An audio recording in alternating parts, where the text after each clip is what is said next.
আসসালামু আলাইকুম রহমতুল্লাহ। সম্মানিত ভিউয়ার্স, বিএনপি আওয়ামী লীগের বেশে বাংলাদেশের মানুষের কাছে প্রিয় হতে যাচ্ছে। এ বিষয়ে গুরুত্বপূর্ণ একটি বিষয়ে আপনাদের সামনে কথা বলার জন্য বিশেষভাবে আজকে হাজির হয়েছি। আজকের ভিডিওটি খুবই গুরুত্বপূর্ণ। আপনাদের কাছে এই জন্য গুরুত্বপূর্ণ বলছি যে বিগত 17 বছর ধরে আপনারা যে কার্যক্রম, যে পরিস্থিতি, যে পর্যবেক্ষণ, যে আইন বিচার বিভাগ যেটাকে দেখছেন, সেটা কিন্তু আমরা এখনও দেখতে পাচ্ছি। হঠাৎ করে গতকালকে আমরা একটি বিষয়ে পর্যবেক্ষণ করলাম।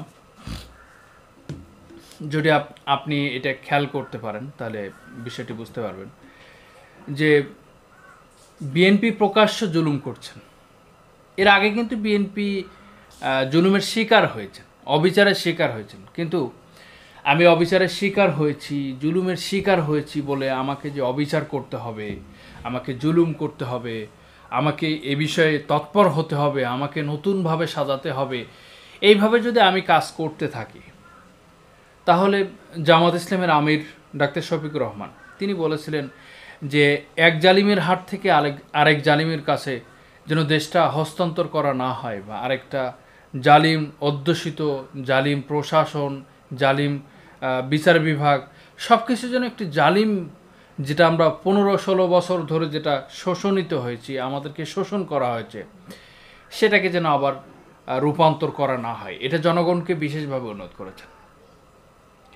এখন আপনি যদি হিসাব করেন জুলুম আর নিপীড়নের কারণে কিন্তু জামাত ইসলামী আজকে মানুষের কাছে প্রিয় হয়েছেন। আপনি যখন কোনো বাধাগ্রস্ত করবেন, যখন কোনো স্রোতকে বাধা দিবেন, তখন সেটা কিন্তু গতিবেগ আরও বেশি হবে, আরও বৃদ্ধি পাবে। আপনি যখন জোয়ারের পানিটা যাচ্ছে এদিকে, আপনি যদি জোয়ারের পানির সামনে যদি বাঁধ নির্মাণ করে থাকেন বা বাধাগ্রস্ত করে থাকেন, তাহলে সেক্ষেত্রে কিন্তু ওই জোয়ারের পানির গতিবেগটা আগের যে গুণ ছিল তাছাড়া 10 গুণ না, 100 গুণের চেয়ে বেশি হয়ে যায় আর কি।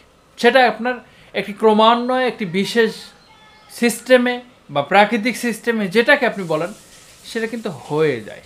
সুতরাং আপনাকে আমাকে একটি বিচার বিভাগকে বিশ্লেষণ করতে হবে। মানুষ চাচ্ছেন স্বাধীনতা, মানুষ চাচ্ছেন বাক স্বাধীনতা। আমরা কি দেখেছি বিগত 17 বছর কিন্তু আমাদের বাকশালী একটি সমাজ গঠন ছিল। আপনি যখন কথা বলতেন সরকারের বিরুদ্ধে গেলে বা নিরপেক্ষভাবে গেলে, বা সরকারের কোনো আমলার বিরুদ্ধে, সরকারি কোনো প্রজাতন্ত্রের কোনো দায়িত্বশীল বিরুদ্ধে আপনি যদি সঠিক কথাগুলো বলেন, যুক্তি দিয়ে কথা বলবেন, আপনি হয়ে যাবেন যুদ্ধ অপরাধী, দেশদ্রোহী, আপনি এদেশের একজন জামাত বা কি বলে শিবির ট্যাগ দিয়ে আপনাকে কিন্তু এটা তারাকে সেটাকে ট্যাগ লাগিয়ে সেটাকে একটি বাস্তবায়নের রূপ দিয়েছেন, বা সেটাকে একটি কলুষিত জীবনের অধ্বংস বলে তারা চালিয়ে দিয়েছেন। সুতরাং আমরা যেটা দেখতে পাচ্ছি এখনও সেইরকম হয়েছে। বগুড়াতে গতকালকে আমরা দেখতে পেয়েছি হিরো আলমের উপরে হামলা করেছেন, হিরো আলমকে কান ধরে অটবাস করার হয়েছেন। হিরো আলম গেছে আদালতের সেই প্রশাসনিক ভাইরা, আদালতের সেই বিচারকরা, আদালতের জাজমেন্টরাও তার সাথে জড়িত আছেন। কেন? পূর্বে কিন্তু আমরা দেখতে পেয়েছি আওয়ামী লীগের আমলে কিন্তু আদালতের জাজমেন্টরা কিন্তু বিএনপি, জামাত বা অন্য ইসলামিক অন্য ঘরানার সকল মানুষের উপরে কিন্তু নির্যাতন করেছেন। কিন্তু কেন করেছেন? তাদের দলের বিপক্ষে গিয়েছেন, তাই তারা বিচার বিভাগকে তাদের দলীয়করণ করেছেন, তাদের পক্ষে নিয়েছেন, তাদের বিরুদ্ধে কথা বললে সেটাকে আরও শক্তভাবে প্রতিহত করেছেন, তাদের গলার টুটিকে চেপে ধরেছেন। এই যে কাজটি করেছেন তারা, এটা কিন্তু প্রকাশ্য জুলুম করেছেন। বাংলাদেশের মানুষ বা বৈষম্যবিরোধী ছাত্র আন্দোলনের যে ভাইরা যারা নেতৃত্ব দিয়েছেন, যারা কর্তৃত্ব দিয়েছেন, এবং তাদের সাথে বাংলাদেশের জোয়ারের মতো, যেমন তাদের শিক্ষার্থীরা, তাদের শিক্ষকরা, তাদের পিতামাতারা, তাদের ভাইয়েরা, তাদের বন্ধু বান্ধবরা সকলে মিলে একটি অভ্যুত্থানে পরিণত করেছেন।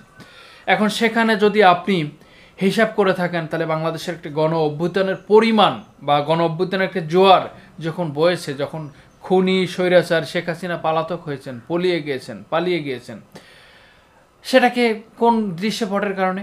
এই কারণে তো তারা পালিয়ে গিয়েছেন। বিচার বিভাগকে তারা দলীয়করণ করেছেন, তাদের মানে জজ ব্যারিস্টারকে তাদের নিজেদের করে সাজিয়েছেন। আইন সচিবালয় মন্ত্রণালয় সব কিছু তাদের নিজেদের মতো করে সাজিয়েছেন। এইসব কারণে তো তারা পালিয়ে গিয়েছেন। বাংলাদেশের একজন মানুষ রিক্সা চালান অথবা একজন মানুষ কৃষক, তার কোনো লেজ নেই এক প্রকার বলতে গেলে। কেমন লেজ নেই? তার কোনো এমপি নাই, তার কোনো মন্ত্রী নাই, তার কোনো চেয়ারম্যান নাই, তার কোনো মন্ত্রী নাই, তার কোনো কমিশনার নাই, কিচ্ছু নাই। কিন্তু একজন মানুষ কি সে ন্যায় বিচার পাবে না?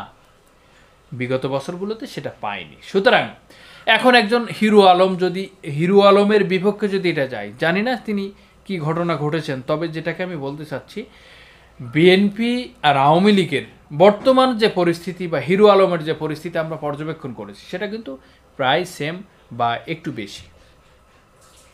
কারণ কেন সেম? আওয়ামী লীগের সময় হিরো আলমের যদি এই পরিস্থিতি হতো, তাহলে সেখানে পুলিশও সহযোগিতা করেছেন। এখন পুলিশ সহযোগিতা করেনি, সুতরাং তাকে বাঁচাতে বা তার সহযোগিতায় বা সাহায্যের জন্য এগিয়েও আসেনি। কারণ পুলিশ বাংলাদেশের জন্য বিশেষ একটি বাণিজ্যিক বিভাগ বলতে পারেন আপনি। তারা বাণিজ্য করেছেন, তারা বিশেষভাবে এই 17 বছর ধরে বাণিজ্য করে পকেট কামিয়েছেন, দুর্নীতি করেছেন, অর্থ পাচার করেছেন, তারা বাংলাদেশের পাহাড়ের সম্পদের পাহাড় করেছেন, যে কারণে পুলিশ এখন নিরপেক্ষ কাজ করছে। তারা যে বাণিজ্য করতে পারছে না, অর্থ আয় করতে পারতেছে না, মানুষের কাছ থেকে লুটিপুটে খেতে পারছে না, এই বিষয়টা কিন্তু ইদানিং হচ্ছে না। কিন্তু আমরা যেটা বুঝতে পেরেছি, সেটা আওয়ামী লীগ যে কাজটি বিগত দিনই করেছে, বিএনপির ভাইয়েরা সেটা করেছেন বর্তমানে। সেম কাজটি এখন ঘটতে যাচ্ছে। অনেকে দেখলাম যে কমেন্টে লিখেছেন যে আওয়ামী লীগ আর বিএনপি নৌকা আর ধানের শীষ, দুই সাপের একই বিষ। এটা আমাদের মরহুম আইনুদ্দিন রহিমাহুল্লার একটি সঙ্গীত আমরা শুনেছিলাম, বা সেটার ক্ষেত্রে এই কথাগুলো ভেসে আসছে। কিন্তু আপনি বলুন, হিরো আলমের সাথে এই ব্যবহারটা করা কি ঠিক হয়েছেন? তিনি যদি তারেক রহমানের বিরুদ্ধে বলে থাকেন, তিনি যদি রুহুল কবির রিজভির বিরুদ্ধে বলে থাকেন, আইন আছে, বিচার আছে, বিচার বিভাগ আছে। আইন তো হাতে তুলে নেওয়াটা আপনার জুলুমে পরিণত করা, বা আইনের প্রক্রিয়া আছে, সেটা আপনি প্রমাণাধীন করেন, তার প্রমাণ করেন। তিনি তো বলেছেন যে তারেক রহমানকে বা তারেক জিয়াকে যদি আমি কোনো প্রকার কটূক্তিমূলক কোনো কথা বলে থাকি, প্রকাশ্য এবং অপ্রকাশ্য, যদি কোনো প্রমাণাদি আপনারা দেখাতে পারেন, আমি নিজের গলায় জুতার মালা পরিয়ে আমি এই আদালত প্রাঙ্গণ বা এই বগুড়া শহর ঘুরে দেখাবো। সেটা কে বলেছেন? হিরো আলম বলেছেন। এই কথাটি বলেছেন, তাহলে তাকে তো দোষারোপ করা যায় না। তাকে বিভিন্নভাবে হেয় করা হয়েছে, তাকে কান ধরে অভ্যাস করা হয়েছে। হোক সে যে নিডি পার্সন হোক বা সে যে পার্সনই হোক, তার ভ্যালু থাক বা লেস থাক, সেটা আমার দেখার বিষয় না। কিন্তু একজন মানে রিক্সাওয়ালা যেভাবে বিচার পাওয়ার যোগ্য রাখে একজন প্রাইম মিনিস্টার বা একজন সচিবালয়, একজন মন্ত্রণালয়, একজন বড় ঊর্ধ্বতন কর্মকর্তা, সেও ঠিক তেমনি বিচারের মুখোমুখি বা বিচার বিভাগের প্রত্যাশা আশা করে যে বিচার আমার জন্য ন্যায় হয়েছে, বা ন্যায় বিচার পাওয়ার একজন মানুষ হিসাবে প্রত্যেকটি নাগরিকের দাবি, বা প্রত্যেকটি নাগরিকের এটা পাওনা বা তার অধিকার, সেটা সে বঞ্চিত হচ্ছে। তাহলে আপনার কাছে আমার কাছে যে তথ্য আমরা যেটা পাচ্ছি, যেটা পর্যবেক্ষণ করছি, যেটা অ্যানালাইসিস করছি, সেটার ক্ষেত্রে আমরা দেখছি আওয়ামী লীগের বেশি বিএনপি। এটা কিন্তু আমি বলছি না, শুধু চরমনায় পীর সাহেব বলেছেন, ভিপি নূর বলেছেন, রাশেদ খান বলেছেন, এরপরে অনেক মানে বুদ্ধিজীবী যারা সাংবাদিক, প্রবীণ সাংবাদিক, যেমন আমাদের প্রবীণ একজন সাংবাদিক মাসুদ কামাল ভাই বলেছেন, এর আগে বলেছেন আমাদের যে ভয়েস বাংলার মোস্তফা ফিরোজ ভাই বলেছেন। এভাবে প্রত্যেকটা মানুষ এই কথাগুলো বলছে।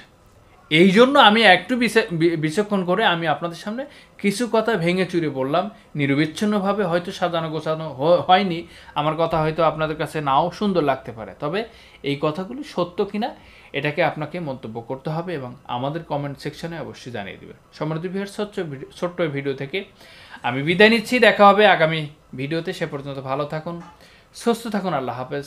আসসালামু আলাইকুম ওয়া রাহমাতুল্লাহি ওয়া বারাকাতুহু।